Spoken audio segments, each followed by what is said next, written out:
It's a great pleasure to have a pop icon with us, and this is before his concert, and it's great that Billy Joel would say yes to a little chat with us. He is at the Tenor Centre in Melbourne at the moment, and the big show happening tonight, and we'll simply welcome, I think at the lighting desk or the sound desk, I'm not sure, come in, Billy Joel!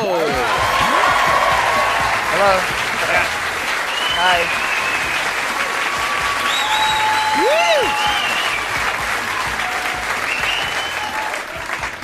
I didn't want to step on your applause there, Billy.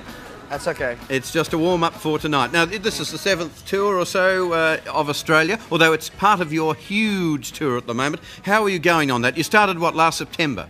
We started in September of '93 in the States, and we're going to be going until probably the middle of spring. And what about the speculation that it's your last tour? Well, I've said it's the last long tour I'm going to do. It's over a year and a half, so that's the last time I want to do a tour like that. It's not the last time I'm going to do concerts, and I don't know if it's the last time I'll be in Australia. You know, I'm not making a big deal about this being a farewell tour or anything like that. It's just something the journos jumped on, did they? And they've sort of painted this to be like a final tour, but it's not necessarily. It's the last, like I said, it's the last big long one, but I may be back. Yeah. Well, you've actually, on this, the 3 CD set here, which I'm holding up, which is absolutely fantastic, by the way, there is an interesting CD, which is you at Princeton University. It's a question and answer evening. And I found it, having listened to it, it was sort of almost like a stand-up routine. It was very, very funny. I know that you meant it to be informative, which it was, but it was also, people were laughing because of your natural humour that comes out, and it's to do with the songwriting. For instance, if you could, I don't know whether you can demonstrate it because you don't have a keyboard, but when you were explaining a little bit about the ins and outs of songwriting, talking about the Beatles' Golden Slumbers and how they may have written that. Well, you know, people were asking how I wrote this song called Scenes from an Italian Restaurant, and I used the Golden Slumbers part of Abbey Road to illustrate how you can take pieces of songs and tie them together and turn them into sort of a suite, and it's on that the cassette or the CD, and actually there is a lot of funny stuff because when students ask me questions about the music business, there's a lot of funny things that happen. The music business is not exactly the Girl Scouts. There's a lot of strange stuff that goes on, and it makes for a very entertaining evening, actually. I love the bit where you talked about Liberty DeVito, your drummer, and you said that you thought that he had an interesting way. He plays the drums so hard that, what was your line you used?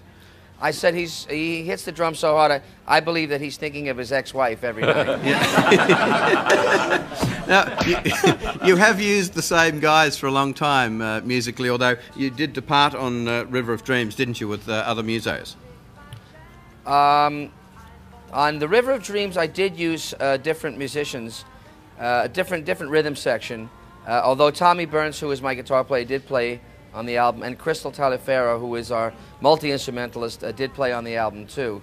It was, you know, I tried to do something with a different rhythm section, but I'll probably go back to using my old band again on the next record. Mm-hmm. Have you got a favourite on that particular LP? I always like the last song I wrote, because as I've said, all my songs are like children to me. I've gone through a sort of a birthing process with them, and if you ask most parents what their favorite kid is, they'll usually say, well, I love all my children, but look at the new baby. Isn't the new baby really cute? So the last song I wrote is actually the last song on the album, called Famous Last Words. That would be my favorite song right now. Right, yeah, because it was like 4 years between Stormfront, that album, and River of Dreams, and it's quite a long time, but all during that time, of course, you were touring the world, weren't you? Yeah, a lot of people think I was just sitting around waiting for the inspiration to strike. I was on the road for it was actually 3 years between albums.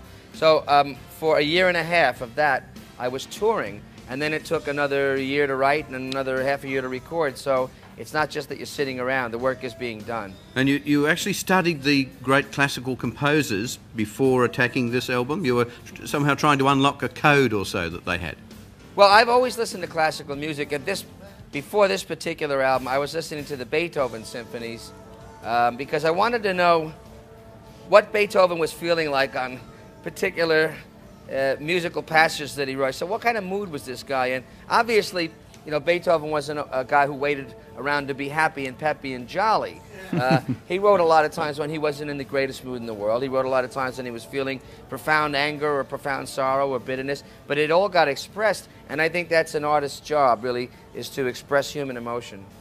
With all the touring you've done, if you ever gave up music, what do you think you'd do? Would you become a consultant to a hotel and tell them how to fit out their rooms? You've stayed in so many hotels over your career. Well, first I tell them to stop matching the furniture.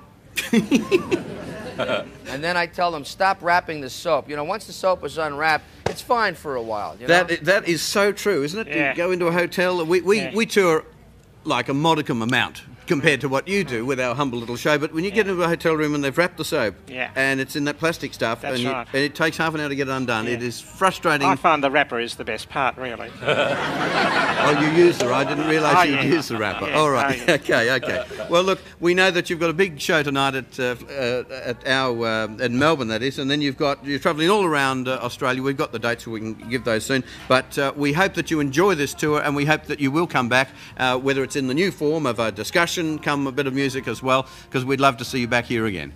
Well, thanks a lot. Okay, thanks very much, Billy. We'll go up with a little bit of A Hard Day's Night. Billy Joel.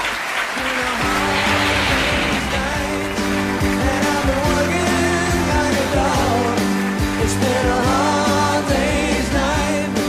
I should be sleeping like a log. But when I get up to the We'll be back. You're watching Hey Hey, it's live across Australia. you know what?